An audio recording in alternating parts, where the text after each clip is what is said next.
Yeah. Makes me worried though, you know, guys. I genuinely sit here and think, what if they're like, oh, by the way, if your parents weren't born in this country, then you're going to sit in this special pool, and even though you've got a red passport, actually, you need to go back to where you came from. Do you know what? Part of me is really angry about this whole thing, because Britain, this whole thing, Britain's acting like they are a wonderful haven for people to live in, and you should be so thankful that you're here. And that vexes me, because there's a lot of people in places in this country, in this world, that are better than the United Kingdom. And I think they need to remember that, and they need to remember that they should be lucky to have us here in their country. It's as simple as that. At the same time, this is the place I've lived in for 33 years. You have no right to take my home away from me. And this is just me being ignorant, because I think I've read both, but I'm just trying to clarify. Did they deport people who had been born in this country as well? Or was it were there children who were very young when they came? Children who were young who came on their parents' passports for the most part. Yeah. We don't know every single case, obviously. So we don't. And there's still a lot of outstanding cases. But there are people that were born here that had decreased rights because their parents were not from here. It's a sliding scale. Yeah. But Lyndon, can I just ask, and then we'll move on?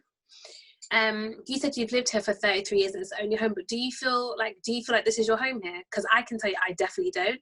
And I think I felt it's the only home I know. Where else is my home? I've been to Jamaica once. That's not how I feel. I've been to Jamaica once and I loved it. It was great. That's true. It's still not home.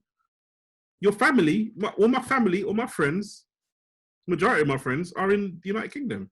Of course it's my home. I don't think that this place feels like home to me. And maybe that's because I have a lot of family in Jamaica. I have a ton of family in Austria. Like, I actually have the majority of my cousins live in Austria. Can I ask, does it not feel like home, or does it not feel like a nice home? Oh, I prefer... Or does it not feel like a comfortable, welcoming home? Because I feel like it feels like home. It sometimes feels like a bad home. But when I think about it, this is where I feel like I know what is socially, I know what to expect. Like, say, when I go to the post office, when I walk down the street, when I get on the bus, like, whether it be good or bad is a different thing. But in terms of me, I think it's familiar. I feel like it's familiar, but I have always wanted to live abroad. So maybe that's why I'm saying that. Like, I've always wanted to live abroad as well. So I understand that. I think if I went to Canada when I was 16, I may have applied to a university in Canada instead of applying in London. Yeah. That's one thing. Or if I didn't get with Steph in 2010, I might have ended up across the Atlantic. That's why I still might end up across the Atlantic. Yay! To be honest, guys, after COVID, if Canada relaxed their laws about who's got to go in what industry, friends, everybody on their shoes. We will be traveling to Canada together. Sitting in limbo, right? Within the first 90 seconds of sitting in limbo, I haven't been so angry watching something in a long time. And obviously it's because it kind of connects to me. Someone from Jamaica is someone that's around the same age as my dad, who came here as a child and now is being treated like a criminal. I couldn't understand how the white human beings that were taking him in, interviewing him, cannot hear that this guy, first of all, has a British accent, right? He's obviously from London, right? He's been here for a long time. He's told you when he came here. Why is that not simple enough for you guys to let him live? Why are you? He's also given you a lot of documents of when he went to school. He spoke to his headmaster. They can't be talking to my headmaster. But that wasn't enough. I don't understand how this could be happening in this country. 3 years ago. 3 years ago, they find it difficult to understand or believe that this man has been in this country from 1965. He has children here. And they kept speaking as if his children weren't his children. They kept saying, oh, your alleged children. Have they lost their mind? That was literally like an example of your guilty until... Yeah. Huh? Oh, there's a delay. She said, have they lost their mind? And I said the answer to that is yes. Oh yeah, they have. Yeah. And I said, this is an example of literally being guilty until proven innocent. You're guilty in the country the only country you ever lived. And I don't think I think in sitting in limbo, he'd never been abroad, had he? He didn't have a passport. That was the problem. No, he never applied for a passport before. So this was like a whole new thing for him. Imagine you've never even left the country, the only country that you remember or know, and now they're asking you, now they're treating you like a criminal. I think for me, the thing, like, I didn't get angry in the first 90 seconds. And that's probably, to be honest with you, that's probably just the fact that I've seen so much traumatic stuff over the past 4 weeks. I literally I've just got a filter on my brain now of the amount of stuff that like really gets to the core of me. When I got really angry, I think when I just thought this is inhumane, when they took the man away from his family and said, come with us, you're going into a detention center, and it was a prison.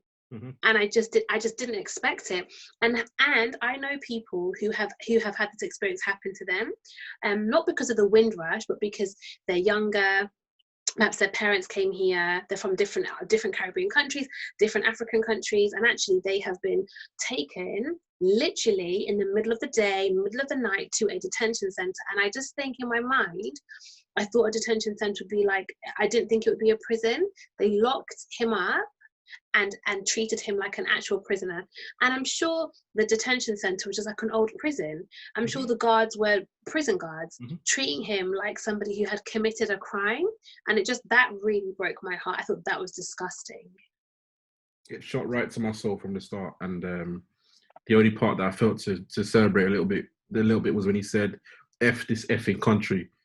When he said that, I thought, damn right, F this effing country. Because at that point, I felt, I ain't British. I really had a conversation with myself. It frustrates me that people that could be related to me are treated like this. And I'm thinking, why in my home where I live, where I've lived all my life, should I feel this way? And it just made me think, I want to go somewhere else. I want to go somewhere else, because everything about this country gets on my nerves. Everything about this country, from 1619 to now, everything that this country's ever done really just frustrates me. 3 years ago, the Windrush Scandal happened. I don't know if I'd say every Caribbean person knows somebody who was affected, but I know at least 4 people who were affected, so I can speak for 4 of those people. But like, it's happened. The scandal happened. By the way, the scandal was definitely happening before they reported it. I can tell you that personally. And it only becomes a scandal when a certain amount of people within a certain amount of time have been affected. But they have been doing this in small dribs and drabs for a long time. But anyway, so it's happened. So what now? Like, what do you think that the government should do or could do to, I guess, I don't know if the phrase is alleviate their guilt, compensate those people who were affected, remunerate people, because you can't work, take them from your family. Like, do you know what I mean? Like in sitting in limbo, they couldn't even stay in their home. Like, they fell behind on, I'm assuming, their rent arrears, or whatever, had to move in with family and friends, and relied really on their village and their community to help them. What do you think the government should do now to rectify the situation? Everyone that came to this country before 1990 from the Caribbean, allow them. Just allow them. If they came in from the Caribbean for 1990, just allow them. And for those people that you detained, those people that you deported, we need more money. We need compensation. Do you know there's still a huge backlog of cases that still haven't been resolved? This backlog thing that I keep hearing is nonsense. It doesn't take that long to give these people what they deserve. They're deciding to take long. This backlog, it's not a long. Listen, you're a government agency. That there's still a long. No, I know. They're a government agency, right? They can employ who they want. They can employ more people to get it done and get it done. It doesn't need to take that long. It doesn't. Because right now, there are people still in limbo, still can't just go home and not think about this. This needs to be dealt with a quickness. It's that simple. I don't need to hear promises about, oh yeah, sorry, yeah, we'll do it. No, yeah, do it now. Get it done. To be honest, it's COVID. I'm sure the government has furloughed loads of people. Take everybody off furlough, get everybody on these backlog cases, sort it out. It's not difficult. It's not difficult. Yeah. I don't care, man. Borrow money from Rothschilds again. I don't care. Get it done.